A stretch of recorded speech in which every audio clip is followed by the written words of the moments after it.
राधे राधे दोस्तों, कैसे हैं आप। स्वागत है आपके अपने YouTube चैनल पवित्र ज्ञान में।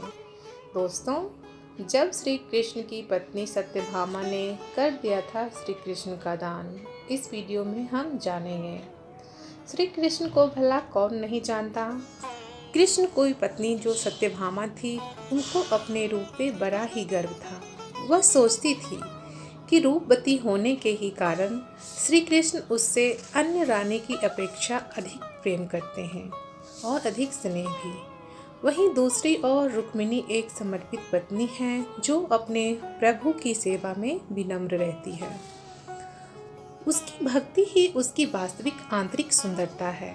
एक दिन नारद जी द्वारका पहुँचे और सत्यभामा से भेंट की।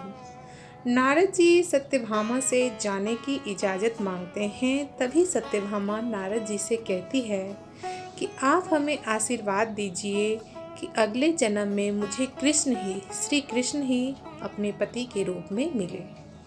नारद जी कहते हैं, ऐसा क्यों भला। सत्यभामा कहती है, क्योंकि श्री कृष्ण अन्य रानियों की अपेक्षा मुझे अधिक प्रेम करते हैं।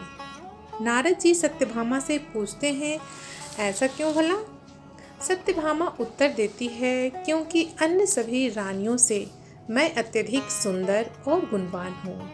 नारद जी कहते हैं, सत्यभामा तुम कृष्ण जी को अगले जन्म में पाना चाहती हो, तो इसके लिए तुम्हें श्री कृष्ण को मुझे दान करना होगा। नारद जी कहते हैं, ऐसा माना जाता है कि जिस किसी भी वस्तु का दान हम अपने इस जन्म में करते हैं, वही वस्तु हमें अगले जन्म में प्राप्त होती है। सत्यभामा श्री कृष्ण को दान करने के लिए तैयार हो जाती है। जब यही बात प्रभु श्री कृष्ण के कानों में जाती है, तो वो मुस्कुराते हुए मुख होकर चुपचाप दान के लिए तैयार हो जाते हैं।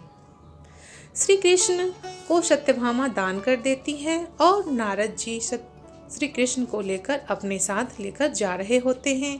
तभी सत्यभामा नारद जी को रोकती है और कृष्ण को अपने साथ ले जाने से मना करती है और कहती है कि आपको जो कुछ भी चाहिए श्री कृष्ण के बराबर की वस्तु आप ले लीजिए, परंतु मेरे श्री कृष्ण को मेरे पास ही रहने दीजिए।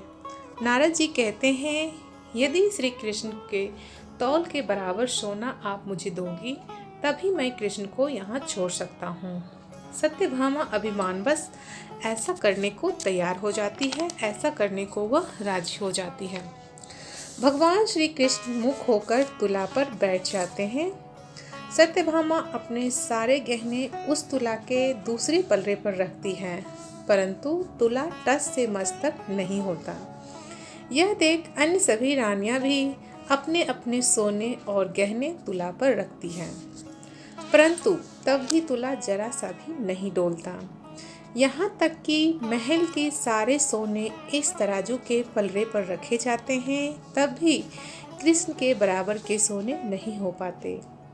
मारे शर्म के सत्यभामा कृष्ण से नजरें भी नहीं मिला पाती है। अब पूरे महल में हाहाकार मच जाता है। सभी रानियां सोचती हैं, रानियां और पटरानियां समेत सोचती हैं, यदि श्री कृष्ण को नारद लेके अपने साथ चले गए तो द्वारका का क्या होगा। तभी रुक्मिणी वहां आती है और सत्यभामा सारा वृतांत रुक्मिणी को सुनाती है। जैसा कि मैं आपको पहले ही बताई हूँ कि रुक्मिणी एक समर्पित पत्नी है।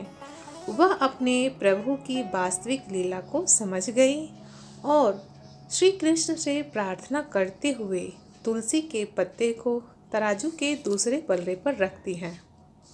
रुक्मिणी के तुलसी के पत्ते में इतना वजन होता है कि सारे सोने और गहने तुला पर से हटा देने के बावजूद भी तुलसी का पल्ला भारी ही होता है।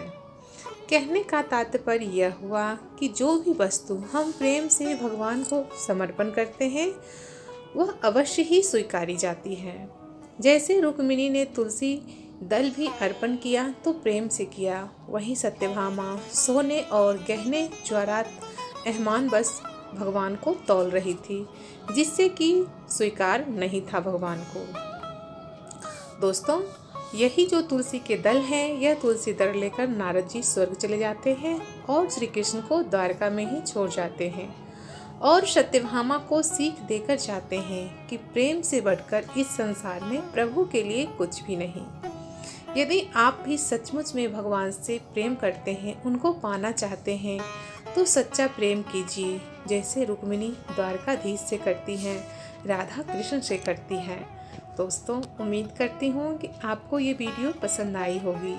यदि वीडियो पसंद आए तो प्लीज़ वीडियो को लाइक कीजिए और पवित्र ज्ञान चैनल से जुड़े रहने के लिए, इस तरह की जानकारी पाने के लिए मेरे चैनल को सब्सक्राइब जरूर करें। Thanks for watching. Good bye and take care friends.